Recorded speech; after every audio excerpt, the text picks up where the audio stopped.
Hello friends, आज हूँ छेनापोड़ दिवस। तो आसतु आज छेनापोड़ बनैया। देखो मुझे फास्ट मिल्क नहीं मिल्क को आम गरम करवा। देखुए मिल्क ये गरम हो आसला। एबे हम तार देदबा भिनेगार। भिनेगार डायरेक्ट दबानी, भिनेगार अल्प टिके पानी मिसई दबा। भिनेगार देला बेले एमती गोले गोले मिल्क को दउथिबा। देखुए ये छेना भी छिड़ी छिड़ी आसला। केमती छेना अलग हो पानी भी अलग हो गोटे जूसर स्टेनर को छाणी नहीं सब छेना को। छेनारे एबे दुईटी गुजराती आउ चीनी दे देइछि। मुझे गोटे स्पून मैदा दे देइछि। आपण माने चाहिए सुजी भी दे पारिबे।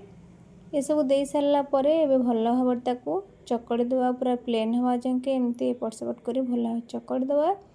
चकड़ा सरला पर गोटे केक टिन अल्प टिके ऑयल लगे मुझे दे देइछि। फास्ट 5 ରୁ 10 मिनट टिके स्टीम करवा, तापर ड्राई रे ही स्टीम करवा। देखो ये रेडी हो छेनापोड़।